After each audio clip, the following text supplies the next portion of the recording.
Hey guys, Aaron here, and on today's episode of the Aaron White Show, I interview Amelia. Amelia was adopted at birth, and we hear how she meets her birth parents, and yes, it's a good chat. All right, cool. Enjoy the show, guys. Bye. All right, that's recording. Quick word from the sponsors. Yeah, FIFO1 and FIFO2. Hilarious books about all the dodgy stuff that happens in the FIFO industry. Available on TikTok under The Aaron White Show or under under Aaron Weston Author on Instagram or Facebook. All right, for the kids, we have children's books by Aaron White on Facebook. We have Australian Mining Machines, Australian Firefighters, Mining Machines Colouring In Book, Australian Defence Force Machines, Australian Police Vehicles, Australian Surf Lifesavers, Australian Paramedics, all available under children's books by Aaron White on Facebook. Yeah, cool. If you're watching this on YouTube and you like what you're watching, please like and subscribe. And yeah, let's get into the show. Hi, everyone, and welcome to the Aaron White Show. Today, I have a fantastic guest, Amelia Mifsud. Amelia is a fitness instructor and single mum. Welcome to the show, Amelia. Hi, how are you? Fantastic. I have to get those books that you have created for my little boy. He would be nuts for them. Yeah. He's only 2 though, so maybe when he gets a bit older. Yeah. 2 is a good age. Like basically, yeah, anyone can learn from them. But yeah, they're basically made for babies all the way up to probably 8-year-olds, 9-year-olds. I think after that age, they want more like novel type thicknesses and stuff like that. But yeah, 0 to 8, 0 to 9 is perfect age for it. Yeah. Cool. Well, I'm really looking forward to seeing them. Yeah, I should have probably got them for him for Christmas. But go you, you're amazing. Yeah. Thank you very much. Enough about me. Let's talk about you. Hey, today I just want to hear your story, like how and where you grew up and your life-changing events and how you end up doing what you're doing today. Okay. So I live in regional New South Wales, and I grew up here mostly. I moved here when I was 10 and I'm 44, so I've been here a long time. I've disappeared and had job roles down in the Penrith area, and I've lived in Kiama for a time too. But I always tend to come home. I'd say that Bathurst is home, and I really love the community here. Yeah. And I was born in Newcastle. Yeah, and I was adopted. So when I was born in the Meta Hospital in Newcastle, like I was 2 weeks old before my parents even picked me up. So I just sat there as a baby until they came along and got me from birth, because you adopted it from birth because I was born in 77. I don't really think there's much adoption around these days. Yeah, so then we moved to the house that my parents owned in Glenbrook in the Blue Mountains, and I grew up there till I was 2.5, and my parents divorced. I have a brother who also was adopted, and he was 2.5 when I came into the family. So we both were from different sets of parents, but very much grew up as brother and sister. His name was Alex. He unfortunately was trying to get some horses off the road when he was in high school, on the way through Little Hartley near where I live, and he was hit by a car and brain dead on impact, and I never saw him again. I found out at high school the next day that your brother has passed. Yeah, that was a really sore spot for me, because we'd grown up all that time and had done all that life together, and I think just because we weren't blood or not from the same womb or whatever it is doesn't mean that you don't have that genuine brother-sister connection. He was very protective of me, and we had a lot of fun, mucked around, punch each other. I think I've seen every single martial arts video known to man. I've seen blood sport, every Steven Seagal. I've had arguments who would win out of Van Damme and Steven Seagal. Yeah, and all my cousins, all my mum's sisters, kids, all boys. I've grown up, no girls in their family, always around boys, been around a lot of professional athletes growing up. So boys were professional surfers or worked for surf companies or professional soccer players, lots of army folk, lots of police in my background too, whether by blood or whether by who brought me up, and lots of music and lots of art and creative stuff in my background. Yeah, which is, you know, when it's like, you know, there's that nuclear family, you've got the mum and the dad. It's generally, you can say, oh, I grew up and I have a mum and a dad, but mine's all over the shop. Like, it's all over the shop. And sometimes it's difficult because who has the time for that? I think I needed this podcast, Aaron, to just go, yeah, just to say it all out loud. Like, it's just been crazy. Yeah.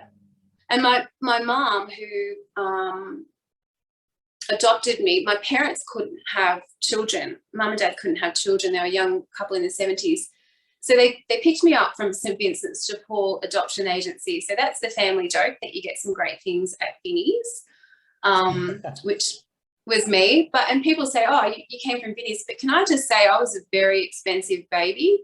Babies to adopt, it's a really expensive process. I don't think people realise.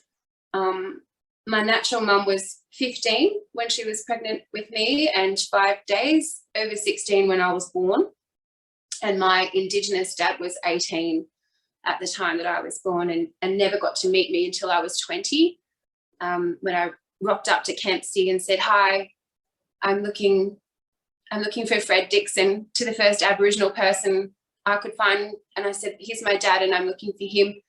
And when you've come from a big mob and you've kind of been displaced, it's not difficult to actually reconnect, because everyone knew who he was and everybody knew where I could find him. So I basically got taken to my auntie's house. My auntie went and picked up all the kids, and one darted out of that classroom, one darted, and then when we found my nan, and then we went to my nan and pop's house, and then my dad came home, and it was just huge and not at all what I was used to after, you know, losing my brother, my mum going through 3 divorces actually, and being just very, a lot of solitude in my life, to this big family. And yeah, that's how I met my natural dad, was I kind of just took off and sorted out for myself when I was 20. I met my natural mum when I was 18. That was via the adoption agency. She is an outstanding person. She's a natural therapist, very accomplished, beautiful, gentle, very chill, happy to dwell in the underbelly of things. We're a bit different, but she's in that health area, which was kind of like cool in the sense that I didn't grow up with her, but so much of that download, so much of that DNA comes to us, which is a remarkable thing when you're adopted, because, you know, like with your boys, they'll grow up around knowing the very substance of who you are and what you're gifted in. But when you're growing up in another family, you kind of left to just go, well, I can really feel that I'm different. Number one, all my cousins are blonde. And here's this little, you know, goes quite brown in summer, half Indigenous chick, like in the midst of us all the time. And not that it was ever a thing, but, you know, it was the 80s. So at the Christmas table, it wasn't uncommon for some racist jokes to be thrown around. And for me, whose parents said, you know, you are adopted, that just means that you're special and you are half Aboriginal. I've known that since I was 4. To hear that from your bigger, broader family, who is a successful, loving family, it made me feel like, oh, number one, don't mention it. And number two, there's nothing to be proud of here. There's actually something not right about it. And when you're not around people of that same background, there's no one to bounce off of it. You just internalize it. But you can't stop that download that happens through family. Just like I was saying with my mum and health and music being so big in my life too, the creative stuff being so big. Yeah, which I have to say, when it's come to reconciling all the different parts of me, I'm a really deeply Christian person. I swear a lot, but I'm also, you know, my faith is really essential. But I have to say that those creative spaces, whether it be writing daggy gospel music or selling pre-loved clothes and being all up in fashion, art. I love to write as well. These things are actually really big background in my family bloodline. And it's funny, who I got placed with was a Maltese man who was born in Malta, and mum is she's an extraordinary artist and poet, actually. So even though I was displaced from my blood family, I 120,000% got the next best or best thing in mum and dad. Even though they didn't stay together, they've stayed the very best parents they could be to me, despite their own difficulties and choices in life. They're hardworking, good, honest, fun folks. I love my parents. They're so cool. Yeah, but they were different from me, but creatively, in song or in writing, I've been able to find where all of this comes together in a peaceful way. But then there's the bit where you've got to be at peace with your own expression, and that, you know, how do you put your talents out there in a way that you feel comfortable and brave? Because people are quite critical, and if you've already got identity issues and wonder, you know, where do I fit? I just don't fit anywhere. I'm just going to go back into that place of being by myself because it's comfortable. It's really hard to share talent. It's hard to share talent on a sporting field because you're always under that cloud of doubt. Am I enough? Am I doing this right? And you've kind of, as you get older and mature, you've got to silence that inner critic, because if you just keep burying what's in you, even if it's small and not really big in ability, you're stifling life. And if you're stifling life, then, you know, it's not going out into your community or your family either. It's a kind of suffocation, really. I see so many people who are talented creatively, and because there's no brave attached to it, they're just kind of, there's a certain amount of air missing from them. I sometimes look at them and go, wow, imagine if you had a bit of freedom around that. Yeah. You do that really well, actually, Aaron. You're really free in the things that you're talented in. It's cool. Yeah. I can imagine that, especially a lot of men who watch this and watch you just being comfortable in your own skin and talent would be almost liberated, thinking, yeah, I should, I don't know, start a podcast and talk about cricket.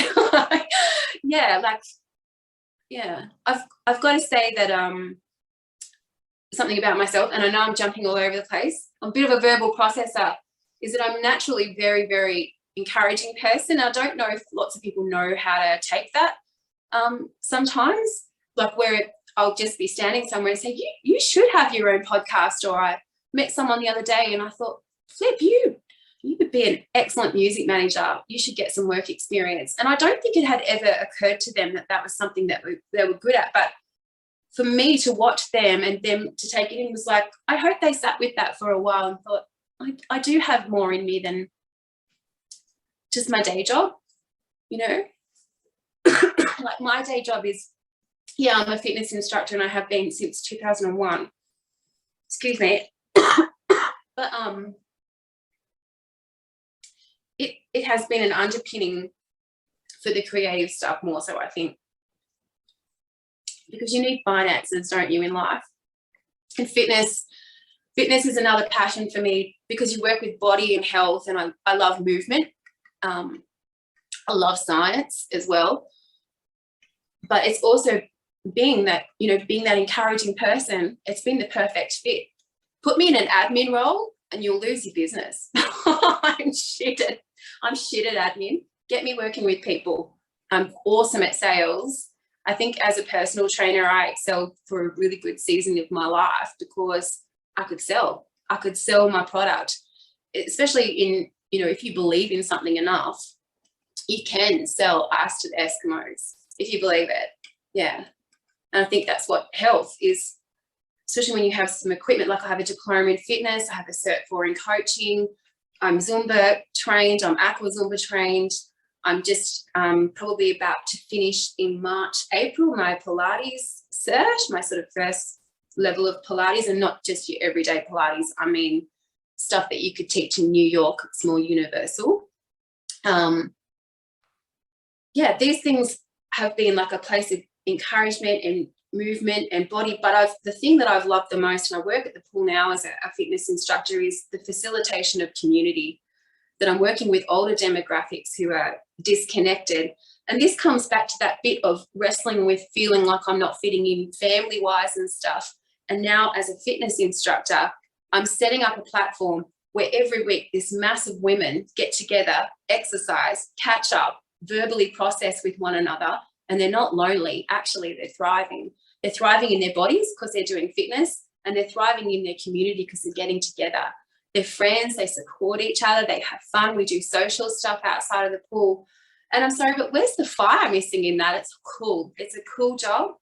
And if you have that going on, sometimes jobs and creative things, we don't do a certain thing because we don't think there's money in it.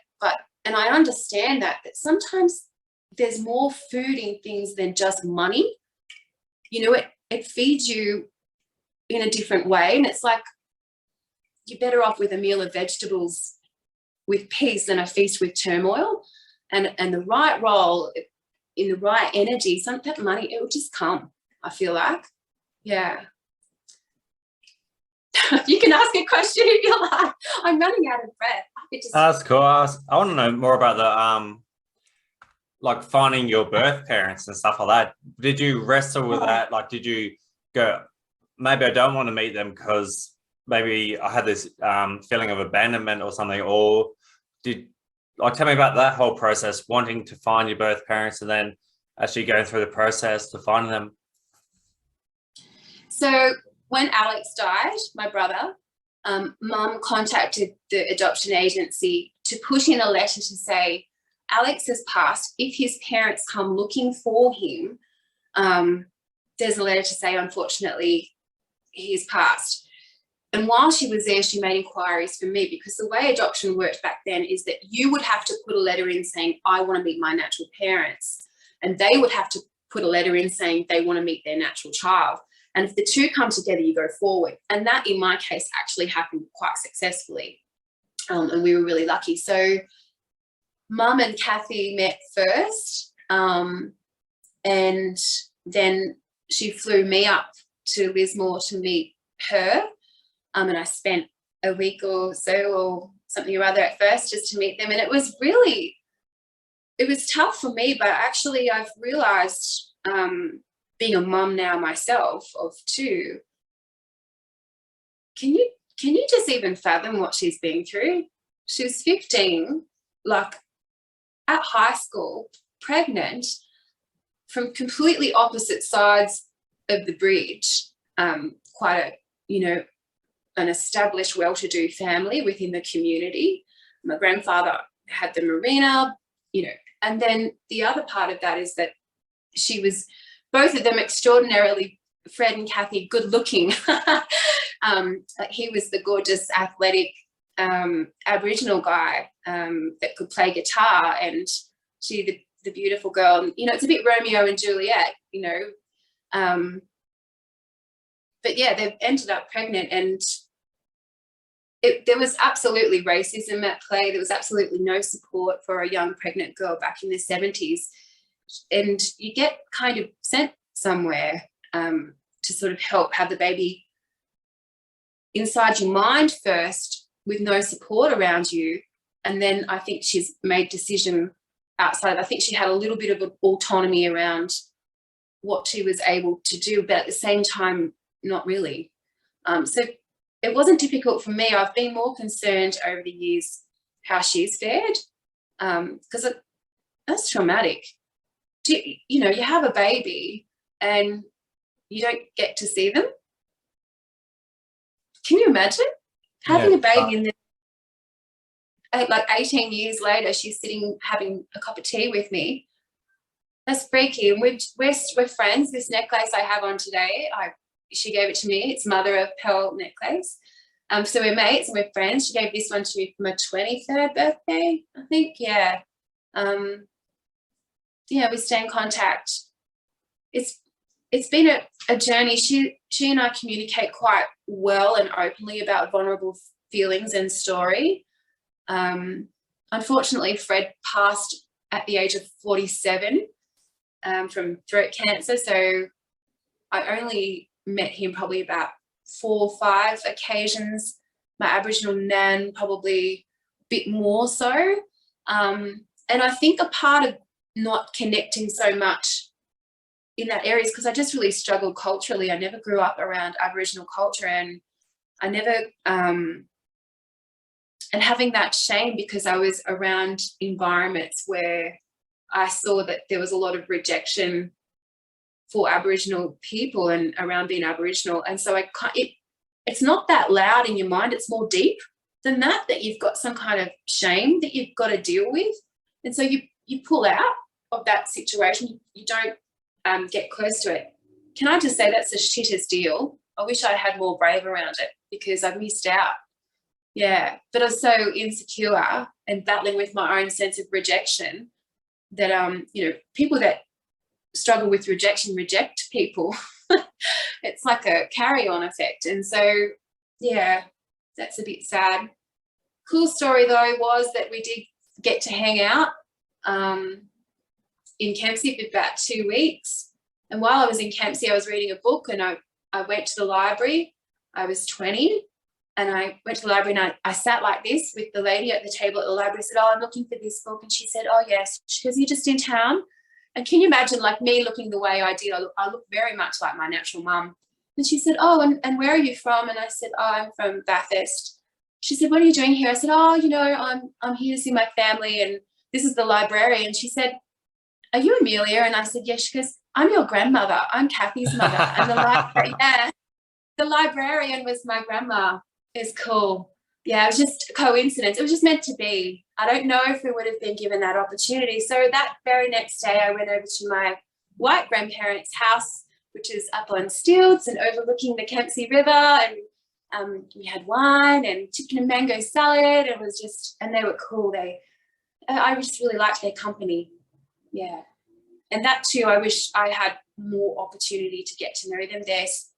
They're older now, and it's not my opportunity really to have, because when you're adopted out, you also have to sort of go, well, they're not your family. You can't just push your way into people's lives.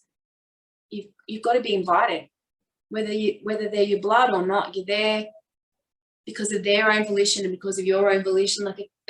Yeah. So I just missed out in that sense. I wish I had more time to get to know them. I wonder if that's in your head right now. You have some doubt coming across. I know this is like just me saying from you telling the story. Maybe they do want you in their life, but you have this big wall up saying that no, because this whole adoption thing, you need to be invited in, and maybe they're like, I don't want to push it onto her. That's exactly right. I think I just need to have like the conversation about it and see, because the thing is about relationship, it's not me going there going, "Oh, feed me, tell me who I am." There's an exchange. There's me who's a part of them, and them who's a part of me, making that exchange. And I think that needs to happen. There's a beautiful download there in healthy individuals in every connection that we make. Yeah. So yeah, I probably just need to have the conversation and knock on the door. Absolutely, Aaron. You have not because you ask not. I just need to ask. Yeah. That's a pretty, I don't know if it's called a proverb or whatever. That's a very good saying anyway. I was hearing that a lot yesterday, last week when I was at work, listening to a different podcast. But yeah, maybe if you just flick them a message and say, "Can we, do you guys want to catch up for a coffee or something?" Because they might actually really like that. Another question I was going to ask though is, because it was Kathy, wasn't it? Your natural birth mum. That's her name? Yeah. So has she got any other kids to any other relationships? Like, do you have any brothers and sisters on that side? Yeah. So I have a half brother. He's also a musician type thing. I think what's really difficult is that, especially in social media open things, is that I'm trying to be honorable to how much information they would want me to share. Yes, it's my story, but it's also their story. So you have to have a bit of honor around who they are and how private they are about the fact that they've got a sister. There's not much engagement. and it's a bit tricky. Like, not everybody handles it as well as me.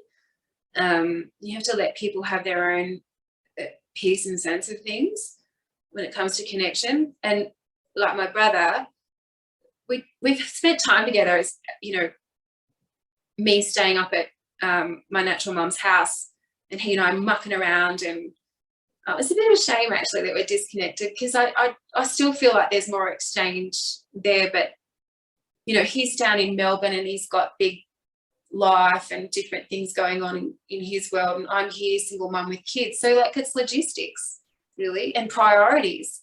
Hey, I've got work, and I've got a Depop shop and a pre-love clothing thing attached to that, and I'm a fitness instructor, and I'm studying Pilates, and I'm single mumming a teenager and a toddler. It's great. I'm not crazy at all. What's a Depop shop? So Depop is like a selling platform.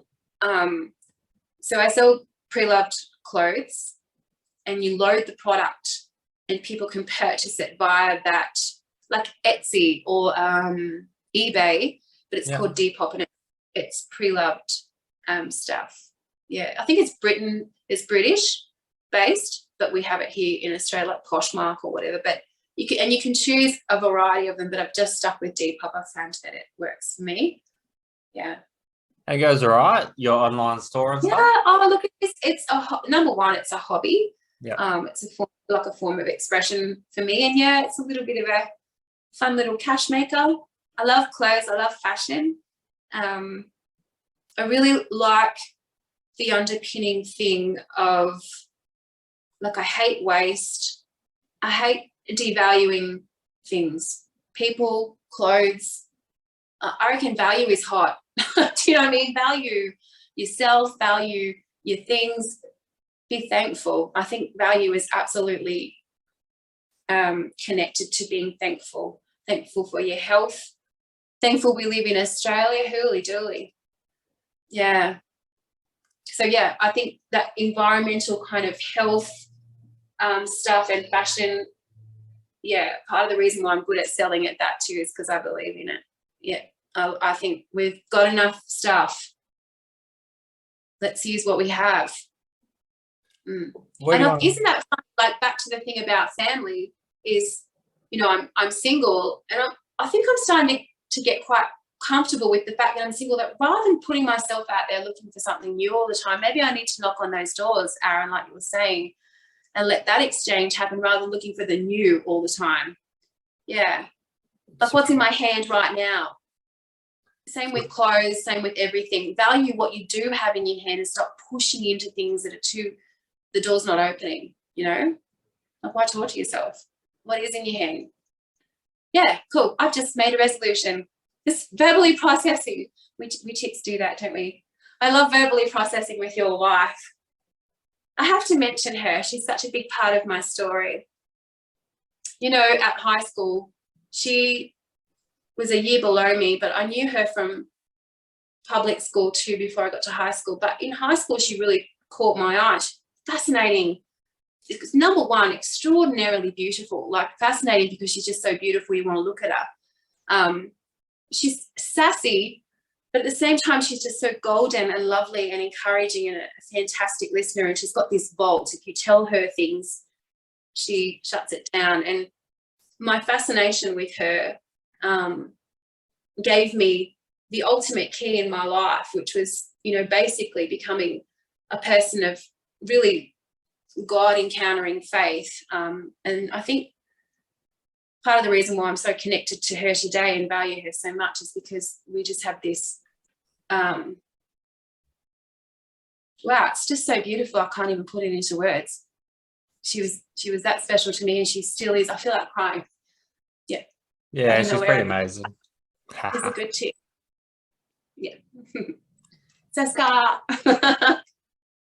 So where do you want to be 5 years from now? If you could mold your life the way you want it. Like, my dreams are a bit crazy, but I'm a bit like happy.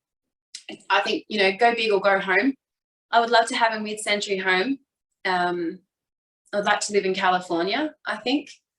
I would really like to own a sports car. I would like to teach Pilates in New York for 6 months. I want to put my kids through private schools. I want to have them be supported in things like braces on their teeth, music tuition, all the matriculation that they need for things that they're good at. Yeah. And so, you know, all these things, I don't think they're impossible, but you kind of have to have a bit of a plan. I'm a list person. I write shit down all the time.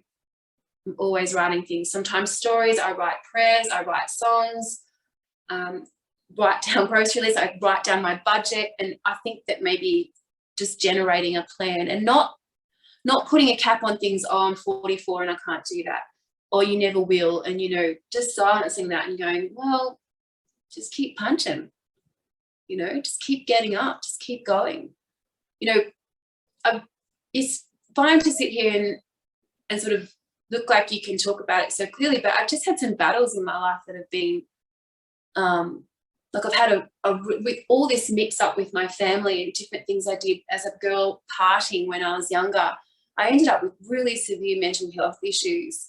And when you're already a bit mixed up, like I've had to do so much painful work to get whole and well. And I still feel like I live under that banner, but I don't.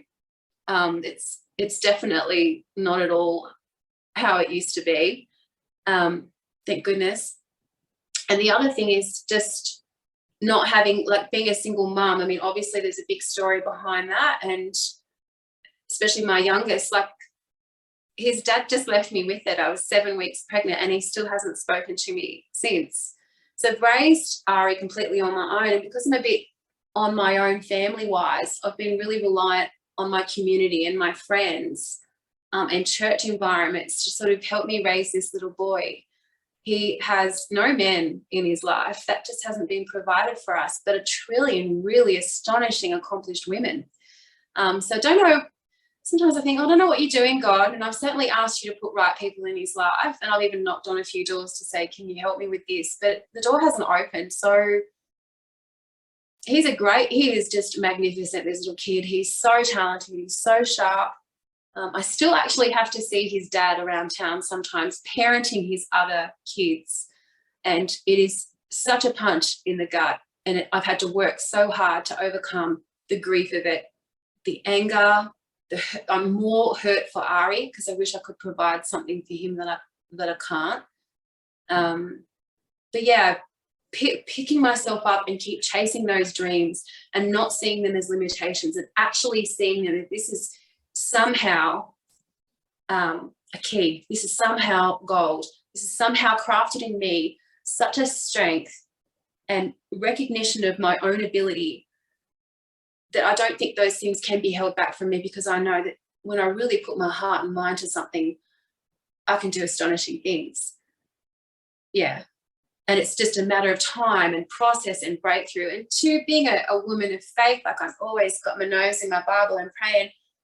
When I've ever needed anything at the right time, it just shows up. I always just feel so protected and loved and favored and held and right timing. And so I'm in this season now, you know, yes, plan, yes, work, yes, finish Pilates and do all the things. But eventually that sports car and that house and the trip to France, bicycling around villages, all those dreams, I can absolutely see them materialize. I think the biggest thing is just don't put them down. Keep them in front of you. Make the step in the moments today, you know, which is bringing yourself into it, you know. So what's the go there? So basically, your youngest one, you actually see the guy, like his dad, around town and stuff like that. These other kids, are they younger or older? They're a little bit older, yeah. It's I can't, you know, I'm kind of really big on forgiveness, and I think I've done that. What's difficult is that I don't understand. It's actually blown my mind in the sense that, you know, I'm not going to play the shame game or whatever. It is what it is, but I just don't understand. I just don't understand. And so forgiveness has been hard because usually I can say, oh, that person did this because they grew up like that, you know, and maybe that's the case. But when you watch them parent two others quite well, I'm just like, and then the question is, oh, you know, must be something wrong with me. And I've had to just let go of that and just say, look, everybody has their limit, and just let it go. Just let it go and love this little boy and raise him the best I possibly can. And a part of me keeps my heart open to the fact that maybe one day he'll knock on the door and say, I'm really sorry, I want to meet Ari. And in that moment, I'll have to let it go too. Not say a whole bunch of shit and just say, well, for Ari's sake, let's see if we can get something going, you know? But you just gotta let go. So basically, yeah.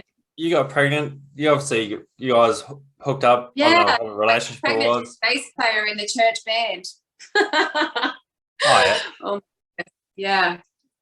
Yeah. So you hooked up, got pregnant. 7 weeks pregnant. You said, "Hey mate, I'm pregnant with your child," and then what? He just went, "See you later." Well, yeah. You know, we had been hanging out and had emotionally connected before any of a baby making scenario had shown up for us, and so I was really hurt too because we were mates. You know, a lovely sort of boyfriend girlfriend intensity thing happening, and then, you know, there's the discussion that happens around that scenario didn't go well. I 100% own that emotionally I didn't do that well, and given the circumstances, I mean, both of us can be excused for not doing that well. We weren't two very healthy individuals, I think, dealing with that situation, and really no business hanging out with each other in that regard. Because I look back and just go, I look at myself and thought, yeah, I got into that, but I still had work to do on myself. And so I was kind of, I think we triggered each other. Maybe that's why he stays away. I think we trigger each other. My biggest concern is Ari. I mean, I've had a wise friend tell me, what's the story you're going to tell Ari? And I thought, gosh, that is tricky. And I thought to myself, well, I'm going to say, and I believe this wholeheartedly, that you are from an astonishing line of people and it needed to be preserved. In an effort to have it preserved in an excellent way, God had to give you to me. I'm the missing piece. And your line is astonishing and is excellent, and you will go on, and so will they. And you need to honour that and honour yourself knowing it. And that's the story I'll tell him, that I won't put down his family or their choices or, you know, all of that circle. I'll just say, in an effort to preserve their excellence, you are here representing that excellence in this environment here where you are loved, because it's that rich and it needs that much nurturing, and it must go on, and you're it. All right. So here's this one. Ari's 3 or 4. That's old enough. So, and then he goes, "Who's my dad?" And do you say that guy there in front of you walking into Aaron, Woolworths? there's not a day that pass that I just think, what on earth am I going to say? Yeah, I know there's going to come a day and I'll just have to say the truth. There's no whitewashing it, you know. I'll just have to say, baby, you don't have one. But Mummy and Sissy love you and you are loved. I don't think at that stage it's good. I just have a feeling he'll just skip off and go and play and make himself muddy or something. Like, he won't care that much because there's nothing lacking. No, he'll definitely ask. He'll be like, "Who's my dad?" And the fact that the guy's actually in the town at the shopping centre going across, you got to figure out, am I going to say that guy right there, or am I going to go, "Oh, your dad, God, we hooked up, but are you going to lie and say he's in another town or he's going somewhere else?" Or do you actually tell the truth and go, "That guy walking to Woolworths right now, that's your dad, but he doesn't want anything to do with it because he's an asshole." Who has the answers of how that's done in a healthy way? You know, I certainly didn't hit the planet equipped to know such things. I've got to somehow find the expert And I don't want to cause damage to Ari. And I know this sounds odd, and a lot of people would say, kick his ass, Amelia, he doesn't deserve to be honoured. I don't want to dishonour his dad either. He's obviously at the root of all of this toxicity in pain. And I've just got to respect that, you know. I know what it is to fucking be in pain. I know. But the bit where I won't try to dishonour him is because I'm an honourable person. And Ari will grow up around that. So on the day he finds out, number one, he doesn't have a dad. And number two, he is who he is or whatever, Ari will know this. He's loved. He's provided for. He's rich in every way. He is healthy. He has opportunity. There's nothing lacking from that kid. Do you know what I mean? Yeah. But if there was a hole, I can imagine that it's going to pang him. But I can't fix it. And eventually that's going to be his journey. I can stand by him, but I can't change it. And neither can he. And this is the thing about family and being displaced or forgotten. You have to flesh it out. And if you flesh it out in a song, like one of my gospel songs that are up on my YouTube channel is that I'm more than just survived, I'm alive. It was almost like a punch in the throat for the devil just to say, I'm not just here crawling along. I'm alive. I feel so healthy. I've just lost nearly 30 kilos after having Ari. I'm back in my fitness role. I'm studying Pilates. The Pilates stuff is just so life-generating for me. I love it. My kids are flipping awesome. They are such good, crazy fun, beautiful, intelligent kids. And, you know, that pain, and the same with Ari and his pain, I don't know how he's going to do it. Maybe he'll play drums. Maybe he'll become a dancer. But that creative stuff where you give expression or in writing or interrelate things and connections and friendships that we have, there's healing for him. I don't doubt it. It's just a matter of how he's going to find it and how it'll find him. Actually, it's not a thing of fear. It's excitement. It's excitement. It'll meet him and he will meet it. And I trust the Lord, honestly, like he is the father to the fatherless. If anything, I know this because I'm adopted and I have felt like, where do I even fit? And he's not going to leave Ari, you know. I feel like he's almost the best dad to have. I know he's just so kind of loving and faithful, and I'm not really on that religious track. I'm more on a relationship track with God. Yeah. Yeah. Hey, Amelia, we've hit our 40-minute mark. I'm going to wrap up in a sec. There was two things I was going to ask. Oh, yeah. So basically, I'm gathering your community is quite small or whatever. Does everybody else know that Ari's dad's Ari's dad? I think so. And I think, like me as well, we just don't know what to do. Yeah, so when he gets to school, like I've had to wrestle with the apathy, the weakness, the lack of character, that somehow I got left having to be the only strong one. It's a shit deal. I hope that it sits in their laps and it crafts a good thing. I mean, let's just call a spade a spade. But I can't force it. Yeah. And the bit where I become abrasive or aggressive about it, I've tried it. It doesn't work. All it does is mess with my own femininity, and people can't have that. It's mine. Yeah, so it sounds like it's going to get messy when he starts going to school.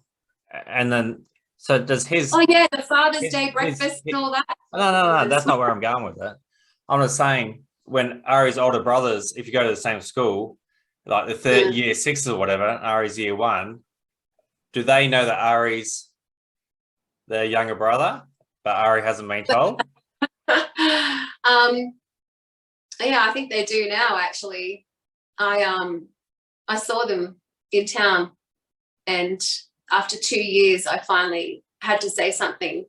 And I actually opened the door and I said hello to Ari's dad. And he just said, I don't want to talk to you, and just like stepped away. After 2 years of nothing, not even a text. Yeah.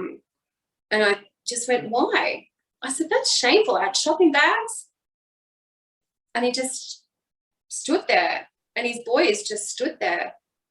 And I just said with a calm voice, I said, you're a coward. Ari doesn't have a dad because of you. And I looked at the boys. I said, did you know that you have a little brother? And looked at him and walked away. And I needed to do that because it needed to be honest. I needed to say, well, that's not appropriate to tell those boys that. And I'm just like, oh, is it appropriate that my boy doesn't grow up without a dad? So you let me know what's shitty and inappropriate here. You know, and I guess there's no way of avoiding that abrasive kind of shit that happens in that space for me. But as a single mum that comes up against just such a flimsy character, it's just hard to stomach. And I feel like faithful are the wounds of a friend. It's not because you're being unloving in that moment. Telling them the truth is loving them. Why skip around in a lie when you could be restored? I reckon it's really cool that at least his sons know that they have a brother, because we pretty messed up them not knowing it. At least if they do go to school, they know that kid over there, Ari, is like their little brother. So if they want to form a relationship without the dad knowing, at least they have that option. As they get older, they will, you know, because they'll have their own autonomy. They might just do that themselves. Like I did with my family, you just gravitate toward that exchange. Cool. Yeah. Hey, where can people, you see you have a YouTube channel and stuff like that. Where can people find you online? And my daggy gospel music. Millie, MILLYLK is my little bunch of songs. But you can hear parts of my story in those songs, so I'm not going to not stomach it. Hello! This is Jaden. Jaden, hi. So let's wrap up. How are you, Muscles? Good. That's good. And my little Instagram page is Unique Mobile Boutique, and you can, sometimes I write little things. My recent blog was how you can take relationship advice from care instructions on clothes. Yeah. Yeah. That's a good title. Yeah. A little blurb, little quips of life stuff. Oh, cool. Thanks for coming on the show. Did you have fun? Did you enjoy it? Yeah. Sweet. Well, yeah, that's a wrap. I'd like to thank Amelia again for coming to the show. And I'd like to thank you, the listener, for listening. Please tell a friend about the podcast. Have a fantastic day. All right, bye.